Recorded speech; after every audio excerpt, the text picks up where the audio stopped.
Hello, this is Chris with Phoenix Gaming. Today we're going to take a deep dive into the Ynnari rules. We're going to walk through them a little bit, and the reason we're going to do that is because Games Workshop hasn't really done anything to kind of clear up some of the muddiness that involves this faction. So there's a lot of people that are playing it a lot of different ways, and I'm hoping to just kind of let you know what Games Workshop's stance is on it and kind of explain to you how they are ruling the army right now until the rules team develops an FAQ, if they even do. So we're going to talk about what is Ynnari, what is their army bonus, the detachment special rules, how they interact with Luck of the Laughing God, Power from Pain, and Strands of Fate. Keyword changes that happen inside the army, and then how you get relics and warlord traits inside the army, and then secondary objectives. What is Ynnari? The Reborn, they're a faction made up of Asuryani, Corsairs, Exodites, Drukhari, and Harlequins. Oddly enough, in the game, you actually can't bring the Corsairs because Ynnari can't bring the Onroth keyword, and all the Corsair units have the Onroth keyword. It's kind of a weird interaction, don't really get it, but it is what it is. They seek to awaken Ynid, the Eldari god of the dead, and they believe that Ynid can defeat Slaanesh. In the game, it's just kind of a way to soup a lot of your Eldari units and Drukhari and so on. They do count as a craft world army, but it's kind of weird, as we'll get into. Army rules, you get strength from death, which gives you army-wide fight first, and +1 to hit it if it is under starting strength. I really like their rules. When the book first came out, I was really high on them. You know, I got a couple buddies you can actually verify that with. My brother is one of them, my buddy Austin. The guy on our team that was just on the 40k stream, actually. You know, I love army-wide fight first. They have a lot of cool interactions. Their Warlord trait is you heal 1 in the command phase and then +1 attack and strength in the fight phase against units that are below starting strength. Their Relic is -1 damage and +1 to saves against 1 damage attacks. And then +1 to wound against units below half strength is their stratagem. I always forget that they have a stratagem. Generally speaking, there's not much that survives when they charge into something, depending on how you've got, your squads and what you're bringing. So I haven't really had it be super relevant, but it is good to know.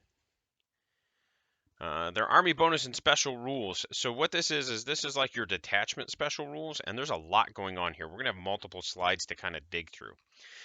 A Craft World detachment that is from the Ynnari can also include Harlequins units, Cabal Drukhari units, Witch Cult Drukhari units, Incubi units, Scourges. But for each of these units it includes, it must also include 1 Asuryani unit from the same battlefield role.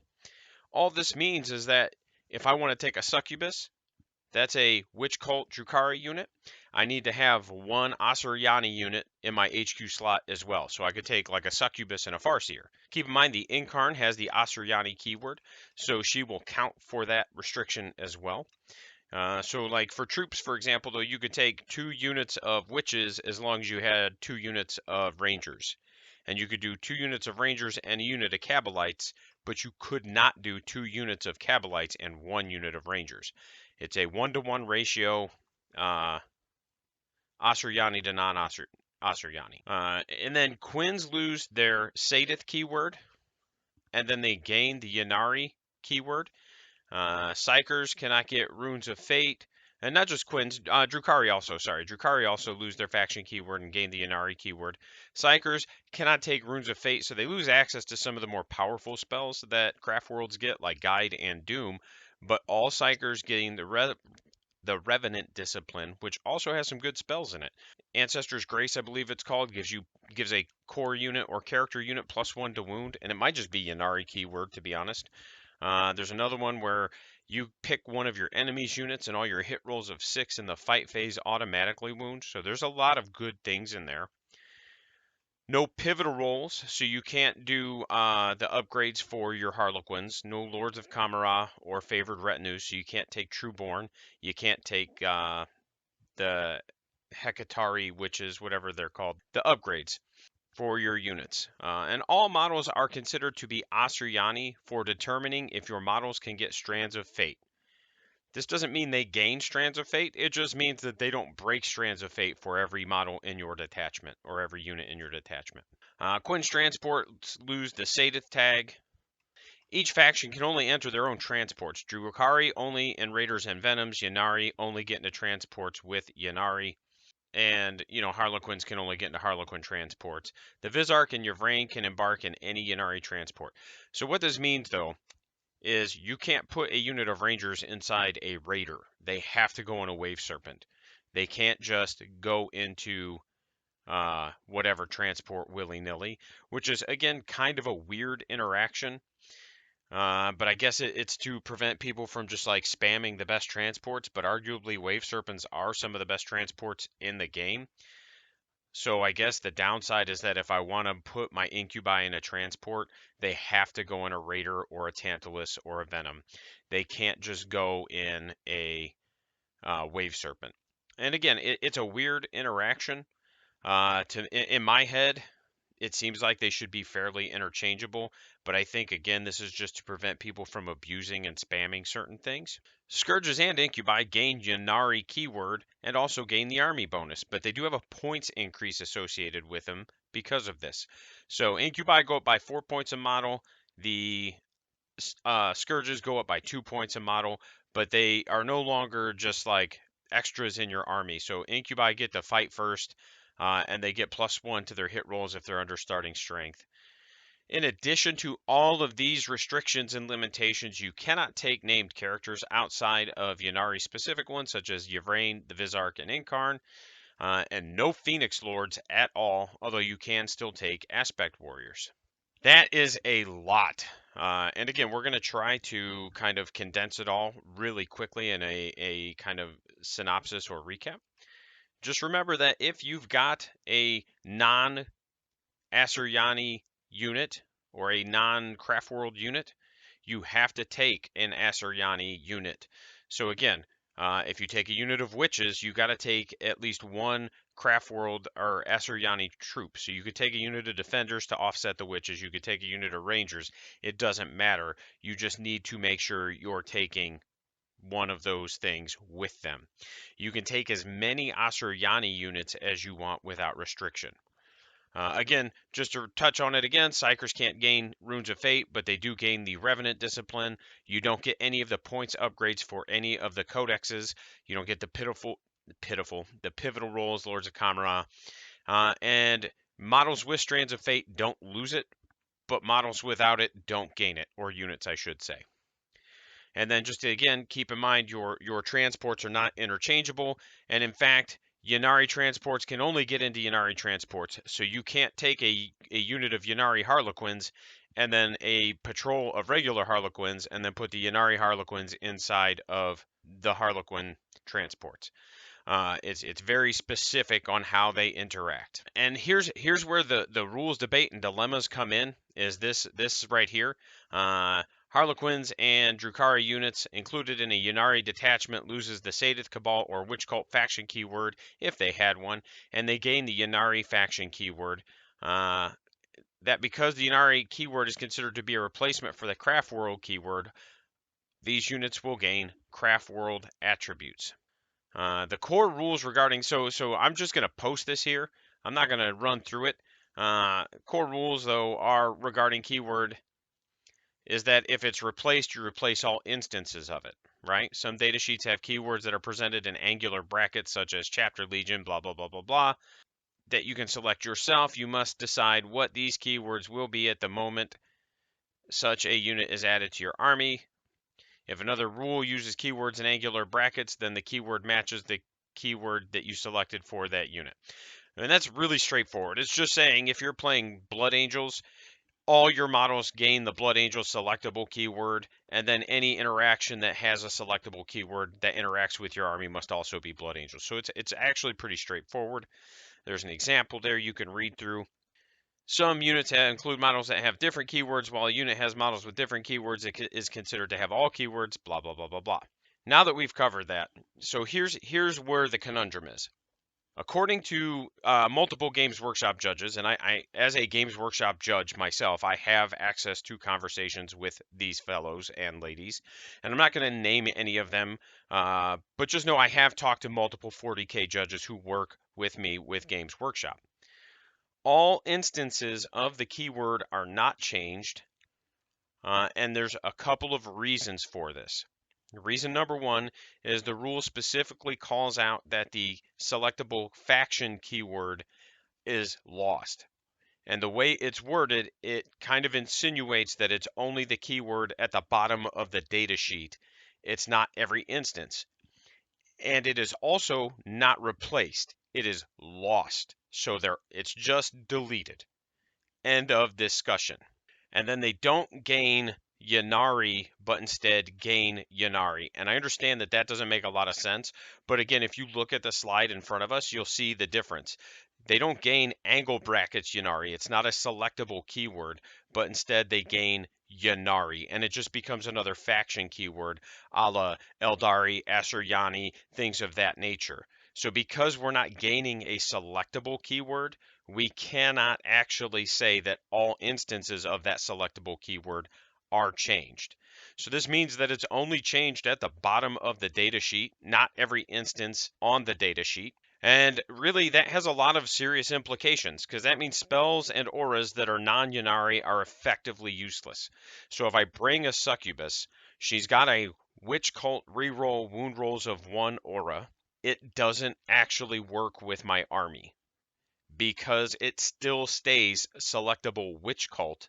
It does not become Ynnari because again, we're not replacing it, we're losing it, and then we're gaining a new keyword, and the new keyword gained doesn't have the brackets. The Harlequin spells do not change, so you can't be like, oh, I can cast this on my quote-unquote Sadith units. Speaking with multiple judges, they all admit that this needs an FAQ from the rules team for clarity. But just so everybody knows, this is rules as written how it would interact. Now, I would discuss this with any TO who is running an event where you are at, because they may rule it differently, because that does cripple the army quite a bit. But just know if you're going to a Games Workshop event, if somebody challenges you on how a rule works, if they happen to have this information and you're not playing it right, you're going to be in for a rude awakening. Like, it is going to hamper you. Fortunately, this is generally how I've played them since diving into them, simply because there was no FAQ and I just didn't want to. I'd rather find out that I was wrong and get more rules than find out I was wrong and get less rules. As far as I'm concerned, I'm generally going to follow this ruling on it simply because I try to do everything the way I would do it at a 40k event. There's a few exceptions, obviously, but this way people know, hey, if this guy's consistent. He's going to consistently judge this way. He's having discussions with people. He's doing his due diligence. So this is how I'm going to rule it if you bring Ynnari to an event that I'm running. Your succubus is going to not have a good aura. It's not going to interact. Detachment abilities. We're going to talk about those real quick. All Drukhari units will lose power from pain because it's no longer a mono Drukhari detachment, and that means they lose access to their invuln, advance in charge, and other things. Harlequins will lose Luck of the Laughing God for the same reasons, but Asuryani units will retain Strands of Fate if they had it, because Drukhari and Quinn's units count as Asuryani when checking for Strands of Fate, but they don't gain Strands of Fate because it's specifically a datasheet ability granted to certain units. So oddly enough, there's a lot of weird stratagem interactions. Nothing gains the Asuryani keyword. It just counts when checking for the Strands abilities. But there are a lot of strats that say Asuryani, Ynnari, etc. Some say Craft World, you know. And again, generally speaking, I don't think as a TO it's a big deal for the most part. Again, because so many of them do call out Ynnari specifically. There are a few that don't, so just be mindful of your stratagems and whether or not they're going to interact with the different units in your army. You will gain access to Harlequin and Asuryani stratagems, but you will lose access to Drukhari stratagems. And the reason is because to gain Drukhari stratagems, you need to have a mono Drukhari detachment, just like to gain power from pain. But to gain Asuryani and Harlequin's stratagems, you just need a battle-forged army that includes any Asuryani or Harlequin's detachments. And the way it's worded is that as long as you have one or the other, you get both. That doesn't mean you'll get to use both. It just means you get access to both. So again, if you're running just mono craft world, you still technically have access to the Harlequin stratagems, even if you don't have any units that they could interact with. And then, so because of these weird keyword interactions, in order for a Drukhari character to get a Warlord trait and or relic, it absolutely needs to be the Warlord right now. The extra relic Warlord trait strats are Asuryani restricted, and they don't have the Ynnari tag in them. So you can't actually give a Drukhari character any Warlord traits or relics in a Ynnari detachment. So in order for, like, again, if you wanted to run an Archon or whatever, and you wanted to give him a Drukhari Warlord trait and relic, it would have to be your Warlord, and you'd have to spend the 1 CP Warlord trait, 1 CP relic, or strat, and the 1 CP relic strat in order to make that unit your Warlord. So so again, a good example is like if I wanted to take a succubus, which I do, and I want to give her a triptych whip and precision strikes. It's really funny. I like that interaction. She only gets Drukhari warlord traits and relics outside of Ynnari warlord traits and relics, because all the other warlord traits and relics are Asuryani restricted. So she'll get access to the Drukhari ones and the Ynnari ones, but nothing from the Codex outside of the Ynnari ones. So it's just a lot of weird interactions that need some sort of FAQ to kind of smooth out some of these weird hiccups and wrinkles. Secondary objectives we're going to talk about. According to the Codex, Ynnari gain access to the faction secondaries. They are tagged in that section of the book. It says Asuryani, Ynnari. So according to the Codex, you could take the Ynnari secondaries. However, in Nephilim, the rule states that every unit must have the same faction keyword to gain the faction's secondary objectives. For example, Asuryani. Unfortunately, they don't call out Ynnari in Nephilim. Ynnari would literally not have access to the Asuryani secondary objectives unless you just took Asuryani units. As soon as you take a Drukhari unit, done. You don't get access to them. Because not every unit in your army would have the Asuryani keyword. As a TO, I think this is an oversight. Some of the other things I don't know and I won't guess.